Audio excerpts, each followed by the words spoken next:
أعوذ بالله السميع العليم من الشيطان الرجيم بسم الله الرحمن الرحيم والصلاة والسلام على أشرف الأنبياء والمرسلين نبينا محمد وعلى آله وصحبه ومن دعا بدعوته وسن بسنته من علماء العاملين وسائر الأهل الإيمان الذين يستمعون القول ويتبعون أحسن. أما بعد سبحانك لا علم لنا إلا ما علمتنا إنك أنت العليم الحكيم رب اشرح لي صدري ويسر لي أمري واحلل عقدة من لساني يفقهوا قولي وبعد. السلام عليكم ورحمة الله وبركاته.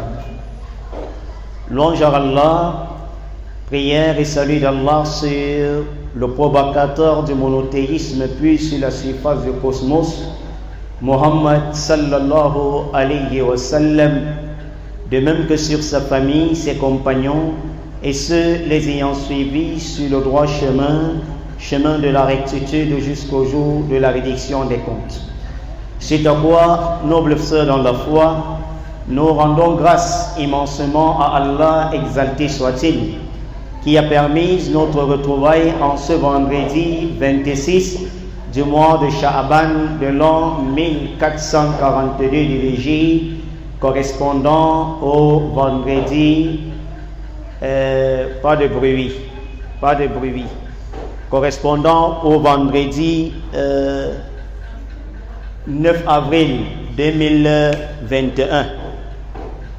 Ceci, bien-aimés dans la foi, dans le but de poursuivre notre 5e séminaire sur la menstruation de la femme en relation avec le mois de Ramadan.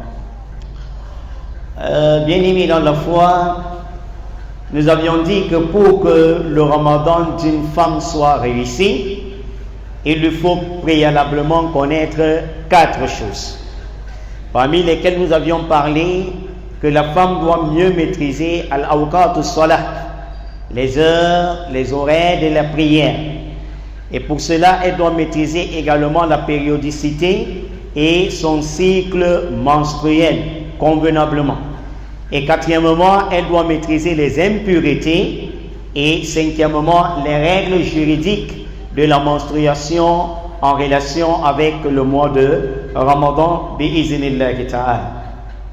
Alors, avant d'entrer dans le but du sujet, car nous nous sommes arrêtés au 4e séminaire sur les impuretés, que nous avions vu 4, et nous devions voir les restes aujourd'hui bi'iznillahi ta'ala. Mais avant cela, il y avait une question de la sœur en matière de la masturbation. En matière de quoi? De la masturbation. Car nous avions dit la fois dernière que tout musulman, c'est-à-dire l'homme et la femme, qui auront commis, n'est-ce pas, l'acte intime en pleine journée du Ramadan, la sentence pour cette personne, c'est de rembourser cette journée-là avec une expiation qui consistait à jeûner 2 mois consécutifs. Pour ceux qui ont eu à faire des rapports intimes avec le mari en pleine journée du Ramadan. Mais pour ce qui est de la masturbation, nous avions dit que une sœur qui se masturbe et qui a atteint, n'est-ce pas, l'orgasme, que ce soit l'homme qui se masturbe jusqu'à ce qu'il voie couler le sperme, alors quelle est la sentence juridique du jeûne et de l'expiation de cette personne pendant le mois de Ramadan, Inch'Allah?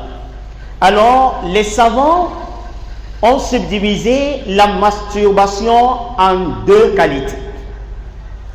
Ils ont dit la masturbation avec des attouchements et également la masturbation avec la vision ou encore la pensée. Car comme nous l'avions expliqué la fois dernière, il y en a des sœurs qui peuvent se masturber soit avec le doigt, d'autres utilisent le concombre, d'autres utilisent, n'est-ce pas, les carottes, d'autres utilisent, n'est-ce pas, le plantain ou bien la banane. Alors ça dépend. Alors, pour une sœur qui s'est masturbée, alors qu'elle sache que, d'abord, la masturbation est interdite en islam. Et comment est-ce qu'elle doit donc faire avec son jeûne de Ramadan de cette journée? Alors, des savants ont été unanimes, et notamment les 4 écoles de la jurisprudence, celui de Imam Malik, Imam Shafi'i, Imam Ahmad ibn Hanbal et Imam Abu Hanifa, tous sont allés en disant qu'une personne qui se masturbe en pleine journée du Ramadan, alors cette journée du Ramadan est invalide. Mais maintenant, pour ce qui est du remboursement, doit-elle rembourser cette journée avec expiation également de jeûner 2 mois consécutifs comme celui qui a commis l'acte intime avec son partenaire durant la journée du Ramadan? Par rapport à cette question, les savants se sont subdivisés également aussi en 2 parties. Il y a divergence chez les savants. Certains savants ont dit une personne qui a commis la masturbation en pleine journée du Ramadan, alors il a remboursé cette journée-là, et il a également l'expiation qui consiste à jeûner 2 mois consécutifs. Ou encore d'affranchir d'abord un esclave, s'il n'en a pas, qu'il nourrisse 60 jeunes, s'il n'en a pas, qu'il jeûne 2 mois consécutifs. Et nous avions expliqué, quand on dit 2 mois consécutifs, ça veut dire que tu dois jeûner sans sauter un jour. Tu sautes un jour, tu reprends à 0. Mais certains savants sont allés en disant, pour une personne qui s'est masturbée en pleine journée du Ramadan, il n'y a que 2 choses sur lui. Premièrement, at-tawba. Wa an yakuna tawbatan nasuha. La personne doit se repentir sincèrement parce qu'il a commis un acte le plus atroce, le plus grave en pleine journée du Ramadan. Et cette personne n'a même pas compris ce que c'est que le Ramadan. Parce que le Ramadan, c'est quoi? Al-insaq biniyati ta'abbudi anil aqli wa shurbi wa gishyani nisa wa sa'irul muftirat min tulu'il fajri ila ghurubi shams. Le jeûne, c'est quoi? C'est l'abstinence avec pour intention d'adorer Allah. Tu t'abstiens en adorant qui? Allah. Et dans le but de t'écarter du manger, du boire, d'avoir des rapports intimes avec les épouses en pleine journée du Ramadan, il dit wasa'irul muftirat. Et tout acte qui est susceptible d'invalider ou de gâter ton jeûne, tu dois t'écarter de cela. Min tulu'il fajr ila ghurubi shams, de l'apparition de l'aube jusqu'au coucher du soleil. Alors, si tu comprends que le jeûne c'est ça, qu'est-ce qui t'amène à te masturber en pleine journée? Et nous savions il y a des musulmans qui pendant le Ramadan vivent avec des prostituées, soi-disant ma petite amie, mon petit ami, ma copine, ma petite. Le mot copinage, petite amie, ce n'est pas un vocabulaire islamique. Le seul vocabulaire islamique c'est quoi? C'est ma femme, c'est mon mari. Il n'y a pas de petite amie, ma petite concubine. Tout cela n'existe pas. Et il y en a des musulmans. Il y avait un dalé pour même Bango, Francisca, pendant le journée du Ramadan. Et puisque celle-là, elle n'a aucune notion de l'islam. Par moment, elle met les bodys, les petits matelots, tout ça, elle tourne, et parfois, elle commence à le toucher, et finalement, il peut aller se masturber en pleine journée du Ramadan. Et toi également, même la musulmane, tu regardes des films, n'est-ce pas, érotiques, traces, inna lillah. Écartons-nous des traces, tout ce qui est, n'est-ce pas, musique satanique, diabolique, en pleine journée du Ramadan. Parce que quand on dit du Ramadan, ça veut dire l'œil doit être en jeûne. Les oreilles en jeûne ne doivent pas comprendre la médisance, le colportage, haram. Les yeux ne doivent pas voir ce qui est haram. Regarder la nudité des hommes, des femmes, tout cela, haram. Les mains ne doivent pas voler dans les gants du mari pendant le mois de Ramadan. Les mains ne doivent pas voler des chaussures dans des mosquées. La main doit être en jeûne. Les pieds également. Elle ne doit pas fouler des petits obèles, des petits chambrettes pendant le Ramadan. C'est ça qu'on appelle le Ramadan l'abstinence. Alors, pour celui qui a commis la masturbation, les savants ils disent, après le jeûne, il doit rembourser cette journée sans expiation. D'accord? Et à Jamhour ulama, c'est-à-dire la parole commune des savants, ils sont allés en disant que la personne qui s'est masturbée en pleine journée du Ramadan, son jeûne est invalide et après le Ramadan, il va rembourser cette journée et il doit se repentir d'un repentir sincère. Mais l'expiation d'ici 60 jours, il n'y a pas. Mais dans la Mashaba, dans l'école de la jurisprudence d'Espa de Imam al-Malik, il est allé en disant que si quelqu'un s'est masturbé, il doit rembourser cette journée et il doit rembourser 2 mois de jeûne, n'est-ce pas, consécutifs. Mais certains savants en matière de la masturbation, comme je le disais tantôt, ils ont subdivisé la masturbation en 2 parties. Ils ont dit la masturbation avec toucher. Quelqu'un peut utiliser la main ou bien peut-être le sex-stop. On appelle ça quoi? C'est sex-stop et autres là. Ça c'est différent. Mais ils disent que celui qui a utilisé le toucher ou bien un élément pour pouvoir, n'est-ce pas, se masturber, alors ces personnes-là doivent rembourser cette journée. Le jeûne est gâté. Mais certains savants ont dit, si ce n'est pas la vision, la personne regardait quelque chose érotique jusqu'à ce qu'il a pu atteindre l'orgasme, ou bien pour le cas de l'homme, il a pu, n'est-ce pas, éjaculer du sperme, alors, si c'est la vision, ou bien la pensée, elle a approfondi sa pensée par rapport aux choses mauvaises jusqu'à ce qu'elle atteigne l'orgasme, alors certains savants de l'islam trouvent que son jeûne est valable. À l'instar, n'est-ce pas, de l'école de la jurisprudence de Imam Shafi'i. Et Imam Ibn Shayba, dans son Musannaf, il a rapporté qu'on a posé cette question à l'un des Sahaba qu'on appelle Ja'far ibn Zayd, radiyallahu anhu, qu'Allah l'agrée. En matière de celui qui a imaginé, il a approfondi des mauvaises pensées, ou bien, n'est-ce pas, par la vision, jusqu'à ce qu'il a atteint l'orgasme, ou bien qu'il a éjaculé en pleine journée. Si c'est la masturbation, dans ce sens, il dit que son jeûne est comment? Valable.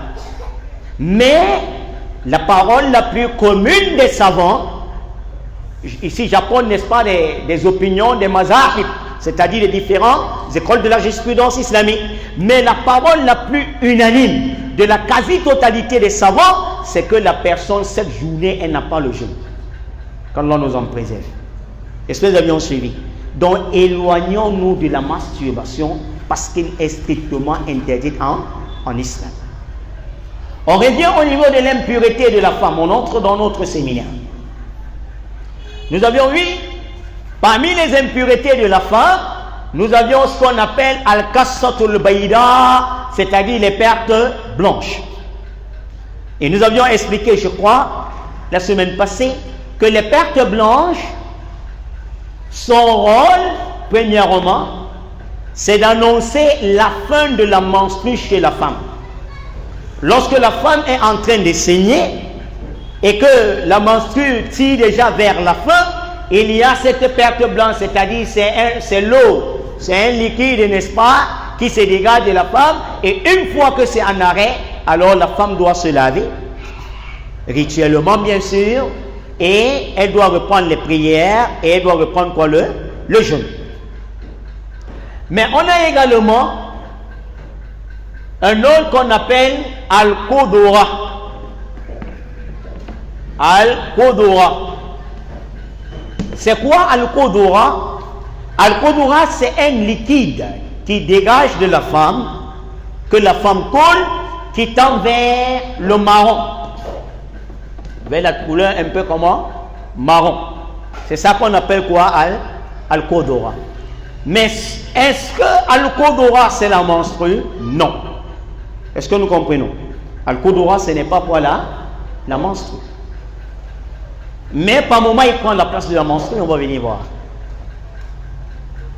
Alors, très souvent une fois, après que la femme s'est purifiée, pendant qu'elle est dans sa période de pureté, on a déjà vu ça, je ne reviendrai pas, alors il y a par moment ce liquide al-qudura qui coule. Ce liquide un peu marron là, qui coule, alors ceci, on appelle ça quoi? Al-qudura. Et il y a, n'est-ce pas, son frère, ce liquide-là qu'on appelle as-sufura. As-sufura, lui, c'est un liquide, n'est-ce pas, qui tend vers le jaune. C'est un peu jaunâtre. Donc, ça tend vers la couleur jaune. Lui également, ça fait partie des différents liquides qui coulent chez qui? Chez la femme. Par moment, lors de la pureté, tu vas voir en dehors de ton cycle et tu vois, n'est-ce pas, c'est ce liquide-là. Alors, al-qudura et as-sufura, s'il coule, alors ton jeûne est comment? Voilà. Nous reviendrons là-dessus. Alors, parmi, n'est-ce pas, des liquides que la femme, n'est-ce pas, peut dégager, il y a ce qu'on appelle l'humidité. Il y a l'humidité. Par moment, en dehors des menstrues, elle sent directement une humidité qui se dégage d'elle. Ça également, ça fait partie des impuretés qui se dégagent chez qui? Chez la femme. Comme neuvième impureté, on a al-istihada, qu'on appelle la métrorragie. La métrorragie, c'est quoi? C'est un sang rouge vif. Ça, c'est d'abord son premier caractéristique, parce que la femme doit maîtriser cela bien. C'est un sang comment? Rouge vif. Et qui est léger. C'est un sang comment? Léger. Parmi la deuxième caractéristique de al-istihada. Et troisièmement, il ne sent pas. Ne sent pas. C'est-à-dire, ça ne dégage pas. Donc, il y a différence entre al-istihada et al-khayd. Nous avions vu le sang de la menstrue, on a dit, c'est un sang comment? Noir, épais, et qui est nauséabond, qui sont. Mais tandis que le sang de la métrorragie, c'est un sang qui est un sang rouge vif. Donc, lorsque tu te blesses, le sang coule. Mais ça ne sent pas et c'est tellement comment? Léger. Est-ce que nous avions suivi? Et pour ce qui est, n'est-ce pas, de la métrorragie, le prophète sallallahu alayhi wa sallam, parlant de la métrorragie, nous allons voir cela. Il a dit que cela est provoqué parfois par des diables, par des djinns. Et al-istihada, c'est ce sang continuel qui coule continuellement. Comme je le disais tantôt, il y a des femmes qui coulent le sang 3 ans, 2 mois, 4 mois, 1 an, quand il est atteint de cette maladie, qu'Allah les guérisse. Par moments, c'est causé par les djinns, et très souvent, fois, c'est causé par quoi? Par la femme elle-même, lorsqu'elle provoque. Parce qu'une femme qui prend souvent les pilules, les stérilets, elle avale des comprimés pour stopper le cycle menstruel. Pour elle, dans sa tête, elle veut faire le jeûne du mois de Ramadan 29 ou 30 jours sans sauter. Parfois, ça trouble quoi? Le cycle menstruel. Est-ce que nous avions suivi? Ça fait partie du 9e liquide ou bien encore de la 9e impureté qui se dégage chez la femme. Comme 10e impureté qui se dégage, n'est-ce pas, chez la femme, nous avions les lochis. An-nifas. Les lochis. Et les lochis, c'est quoi? C'est le sang qui coule juste après l'accouchement. D'accord? Lorsque la femme va accoucher, alors ce liquide qu'on appelle les lochis, ça coule. Et on doit revenir étape par étape pour soigner, pour traiter tous ces liquides, toutes ces impuretés. Comme 10e, on a quoi? Les lochis. Bon, voilà environ les 10 impuretés qui se dégagent chez la femme, mais je n'ai pas mis ici les urines, d'accord, et les matières fécales. Chers sœurs dans la foi, une question me vient à l'esprit. Si rien que chez la femme, elle dégage en elle seule 10 impuretés, 10, est-ce qu'il serait convenable à une femme de faire 2 jours avec un caleçon? Wallahi inna Allah la yastahi min al-haq. Je vous dirai ce que Sulaym a dit au prophète. Elle dit Allah n'a pas honte d'exposer une vérité. Et nous on n'aura pas honte d'exposer cette vérité. Voilà pourquoi la femme, dans sa biologie, dans sa morphologie, elle n'est pas créée au même titre, n'est-ce pas, que l'homme. Il y a un peu de différence. J'espère que vous avez suivi. Au niveau de la morphologie, son système biologique n'est pas comme le système biologique de l'homme. Alors, si une femme dégage au moins ces 10 impuretés, ça veut dire que la femme doit être toujours comment? Propre. Mais curieusement, tu verras des sœurs avec un caleçon depuis lundi jusqu'à dimanche, elle n'a pas lavé son sous-vêtement. Ça fait partie de la saleté du plus haut degré. Et la deuxième des choses, tu verras une sœur, une femme, elle entre aux toilettes, elle fait 5 minutes. Mohamed ou bien Aboubakar, un homme aussi, entre aux toilettes pour se laver, il fait 5 minutes. Si une femme, l'homme fait 5 minutes, et que toi, la femme, tu fais 5 minutes aux toilettes, Wallahi, allez vérifier cette femme. C'est la femme la plus sale du monde. Parce que ta machine génitale n'est pas comme celui de l'homme. Vous avez vu la machine à écraser, non? Vous voyez la machine à écraser, non? Vous allez souvent écraser la machine. Quand vous versez l'eau là, est-ce que c'est à tout sorti la saleté, la tomate ou bien les arachides que tu as eu à faire? Quand tu verses l'eau, les arachides sortent, non? Ainsi que la tomate, non? Mais est-ce que tout est clair dedans? Non, celle qui est chargée d'écrire, elle va encore déboulonner ça pour encore mettre la main et laver bien. Voilà pourquoi toi, la femme, tu dois être bien propre. Qu'Allah nous en préserve. Et qu'Allah guide, n'est-ce pas, ces femmes sales. Wallah, ne soyez pas étonnés, il y a des sœurs qui pleurent. Que quand elle est avec le mari, il a fui. Ils sont au lit et elle approche, le mari, il fuit. Elle approche, il fuit. Quand il arrive au mur, Allah dit,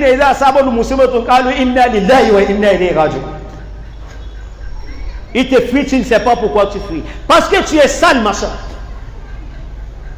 Utilisons le sidir, le jujubier que le prophète sallallahu alayhi wa sallam nous a enseigné. On vous a déjà fait cette conférence ici. Pour que tu sois clair et propre. Qu'Allah nous facilite. Alors, nous revenons au niveau des pertes blanches. Les pertes blanches.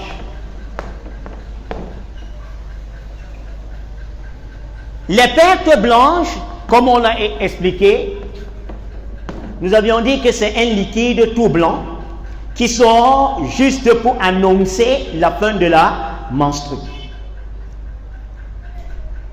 Mais avant d'en arriver là-bas, il serait important pour nous d'abord d'étudier, c'est-à-dire des différentes choses qui peuvent troubler par moment les événements, c'est-à-dire inhabituels parfois chez la femme.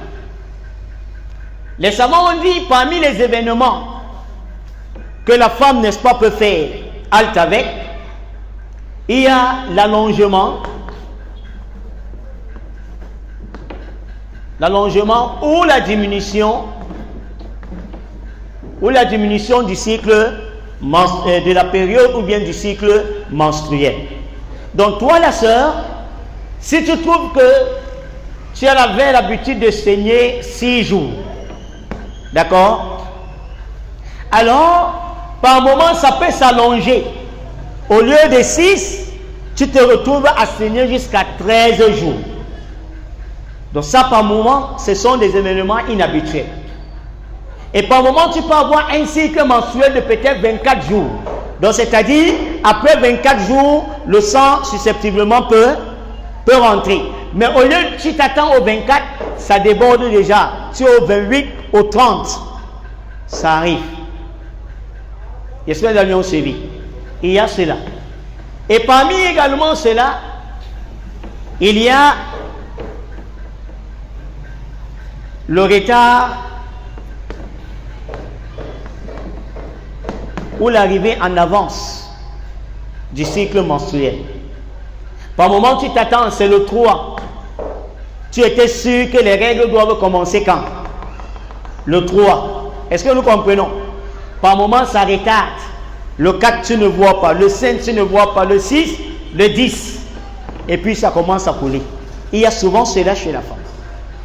Et par moment, également, il y a l'avancée. Au lieu que c'est bien le 3, ça vient plutôt le 30. En avance. Là également, ce sont des cas qui arrivent chez des femmes. Et le Cheikh Ousseymine, il nous dit, par moment, il y a la présence des taches jaunes. Les taches comment? Jaunes. Qu'on appelait quoi?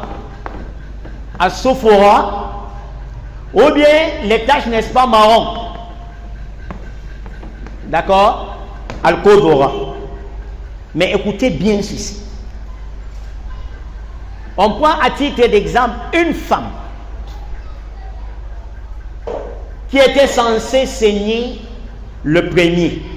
D'accord? Elle attend ses règles quand? Le premier du mois. Le 2 vient, rien. Le 3, rien. Le 4, rien. Le 5, ça vient. Et nous savions 5 jours. D'accord? C'est une femme qui a l'habitude de saigner combien de jours? 5 jours. Mais maintenant, ces règles normalement devraient venir quand? Le premier. Le premier, elle ne voit rien. Le 2, rien. Le 3, rien. Le 4. Le 4. Elle voit directement un liquide comment? Marron. Est-ce que nous comprenons? Elle voit un liquide comment? Marron. Al-Kodora. D'accord? La menstrue. On a dit que la menstrue, c'est un sang qui sort comme un caillot de sang. Quand vous égorgez souvent le bœuf, là, ou bien la poule, vous allez voir, le sang est rouge vif. Après un moment, ça devient quoi? Coagulé, noir. C'est ça, non? Voilà le sang de la menstrue. C'est comme ça qu'il est noir. De 2, nauséabond, ça sent. Troisièmement, ça pèse. C'est lourd. Est-ce que nous comprenons? Tandis que le liquide marron-ci, est-ce que c'est la menstrue? Non. Mais maintenant, qu'est-ce que les savants disent? Puisqu'elle était censée saigner le premier, la menstrue. J'espère que nous comprenons. Pourquoi elle doit considérer cela comme étant la menstrue? Hein? Parce que ce liquide vient pendant sa période de règle. J'espère que nous avions suivi. Bien que le liquide qui vient n'est pas quoi? La menstrue, c'est autre liquide. Alors le Cheikh Ousseymine, le Cheikh l'Islam Ibn Taymiyyah, Imam Shafi'i et bien d'autres savants disent qu'elle doit considérer ce liquide comme étant quoi? La menstrue. Donc à ce moment, la femme ne doit pas prier et elle ne doit pas gêner le Ramadan. J'espère que nous avions suivi. Et si c'est également le sang à sophora, c'est-à-dire ce liquide quoi? Jaune, qui vient. Si c'est pendant la période de la menstrue également, d'accord, que c'est le liquide plutôt quoi? Jaune qui arrive, alors elle doit considérer ce liquide, le jaune, comme étant quoi? La menstrue. Qui revient à elle de ne plus prier et de ne plus quoi? Gêner le Ramadan. J'espère que nous avions suivi. Et la même chose, les savants disent que si pendant ta période, cette période des règles, au lieu que c'est les règles qui viennent, parce que ton cycle menstruel ou bien ta période de la menstruation a connu un changement, c'est les pertes blanches qui arrivent. Yani kassatul bayda, alors tu dois considérer les pertes blanches comme étant quoi? La menstruation. Est-ce que nous avions suivi? Est-ce que les pertes blanches, dans son sens originel, est-ce qu'il est la menstruation? Non. Mais pourquoi il devient menstrueux? Parce qu'il vient dans la période où les menstrues devions être là. C'est ce que les savants disent. Et la même chose également, l'humidité. L'humidité. Si une femme pendant sa période de la menstruation, elle constate plutôt quoi? Une certaine humidité, alors elle doit considérer cela comme étant quoi là? La menstruation. Est-ce que nous comprenons bien? Comme deuxième chose à comprendre, la femme elle attendait les règles le premier. Et alhamdulillah, il s'est venu. C'est la menstruation. D'accord? Le 2, le 3, le 4, ça a coulé jusqu'au 5. Et maintenant le 5, elle a vu les pertes blanches déjà. D'accord? Et elle se purifie, elle se lave. Maintenant, elle est en période de pureté ou bien elle n'est pas? Elle est en période de pureté. Ça veut dire le lendemain, le 6, elle va commencer le jeûne du Ramadan. Alors, le 6 est jeûne, le 7 est jeûne, le 8 est jeûne, le 9 est jeûne. Peut-être le 10 du mois, elle boit directement le liquide à Soufora. Est-ce que nous avions suivi? Ce liquide coule quand? À quelle période? Pendant sa période de pureté. Alors, lorsque le liquide à Soufora, ce liquide jaune, ou bien al-odora, le liquide marron, d'accord? Ou bien l'humidité, ou encore al-kassatul bayda, les pertes blanches coulent dans ta période de pureté, alors Aïcha radiyallahu anha, elle dit quoi? Kunna la na'uddu qudurata wa sufurata ba'ad at-tahari shay'an, rawahu al-imam al-Bukhari. Aïcha, autant pour moi, Atiya, qu'Allah l'agrée. Elle dit que nous, on ne compte pas le liquide jaune, ni le liquide marron, comme étant la menstruation pendant notre période de pureté. J'espère que les sœurs comprennent. Pendant la période de pureté. Donc si c'est en période de pureté, alors la femme n'a pas le droit de compter quoi? C'est là comme étant quoi? La menstruation. Donc si tu t'es déjà purifié le 6, d'accord? Et que le reste pendant tes périodes de pureté, que ce soit l'humidité, que ce soit le liquide marron qui arrive, alors ne dis pas que tu dois arrêter le jeûne. Tu dois continuer la prière et tu dois continuer quoi? Le jeûne. La seule chose, c'est seulement aller laver ta partie intime, tu refais les ablutions et tu vas prier et tu continues quoi? Le jeûne. Est-ce que nous avions suivi? Maintenant, on prend le cas d'une femme qui est atteinte de la métrorragie. Oui.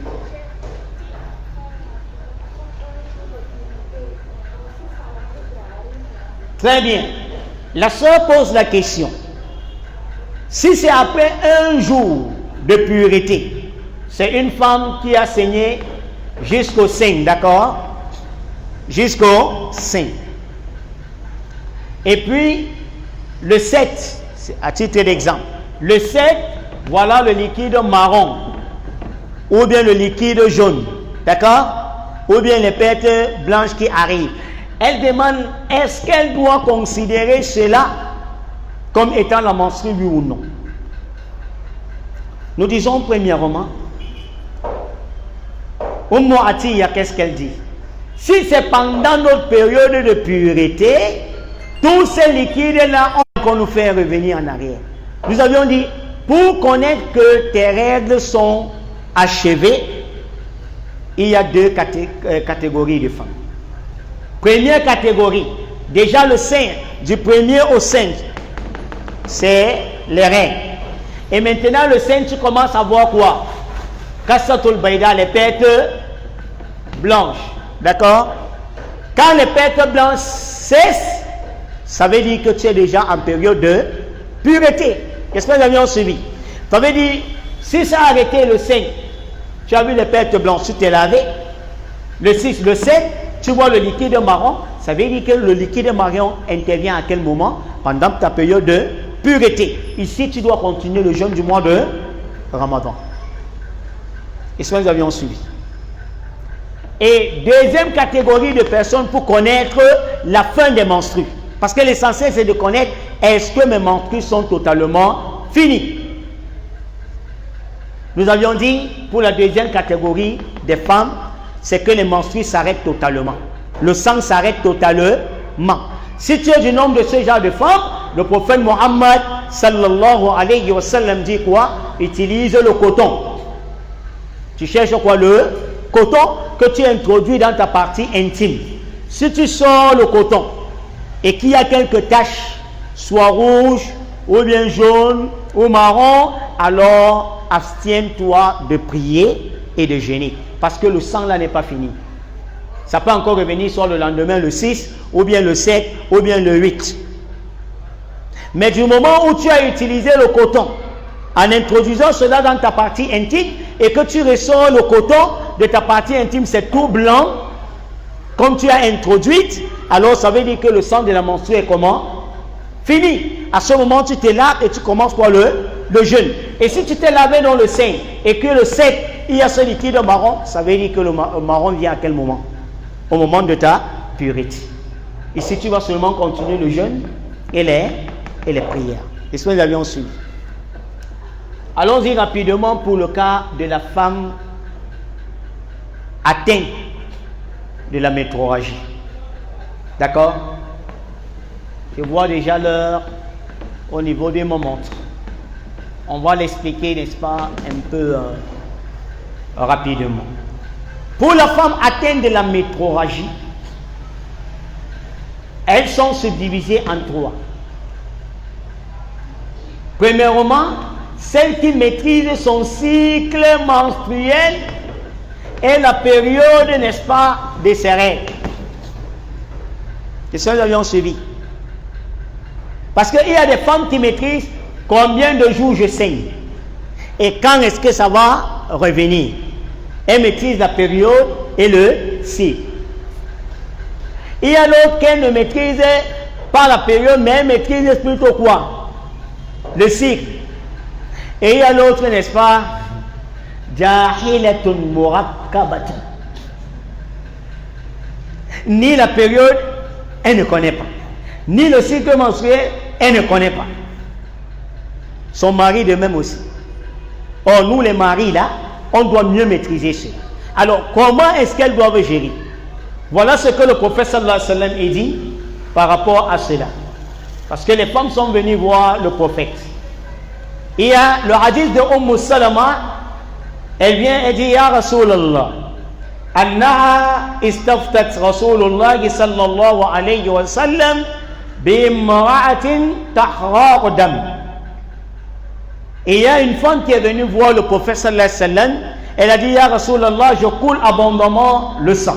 Faqala, puis le prophète lui dit, Letanzur iddat al-layali wa ayyam allati kanat ta'iduhunna min sha'ri qabla an yusiba alladhi asabaha.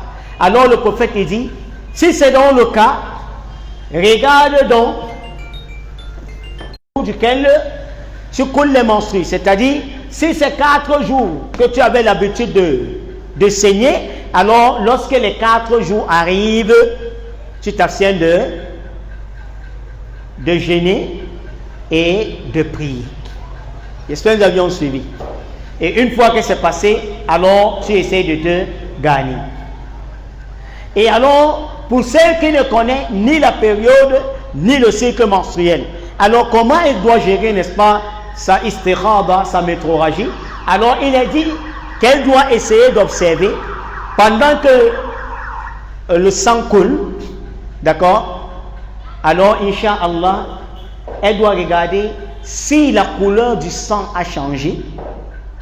Peut-être c'est rouge, ça tend déjà vers le noir, alors elle doit comprendre que cette période-ci, c'est la période de quoi? Des menstrues. Elle doit s'abstenir de prier et de jeûner jusqu'à ce que le sang redevienne encore normal comme cela continue à s'écouler. Inch'Allah, on va devoir s'arrêter ici. Désolé, si lundi cela, nous serons déjà dans le jeûne, je crois. Hein? Donc, faute de quoi, le séminaire pourra être continuel lundi, bi'iznillah. Parce que là, on va savoir qu'est-ce qui est interdit à la femme. Et la femme également qui a accouché. Comment elle doit faire avant son jeûne? Doit-elle jeûner? Sinon, si elle a bu quelques jours du jeûne, comment elle doit rembourser cela?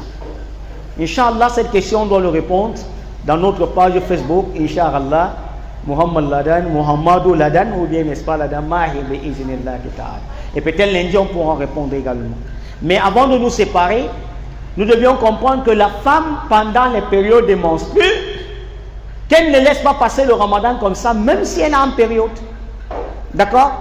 Le zikr, elle peut faire quoi? Le zikr d'Allah, les istighfar, astaghfirullah, wa atubu ilayh, subhanallah, walhamdulillah, wa la ilaha illallah, wallahu akbar. Pendant qu'elle est en période de menstrues, si elle est une mémorisatrice du Coran al-Karim, il n'y a pas de mal à ce qu'elle révise quoi? Le Coran, pour que cela ne l'échappe point. Et pendant la période de menstrues, si c'est dans la nuit, elle peut, n'est-ce pas, tout faire avec son mari à l'exception de quoi? Les rapports intimes. Inch'Allah, nous sommes déjà dans le temps. On doit poursuivre la prochaine fois. Ce que nous avions dit en bien, qu'Allah nous donne la récompense. Ce dont nous avions faussé, qu'Allah Azza wa Jalla nous pardonne. Subhanakallahumma wa bihamdik. Nashhadu an la ilaha illa anta nastaghfiruka wa natubu ilayk. Assalamu alaikum wa rahmatullah wa barakatuh.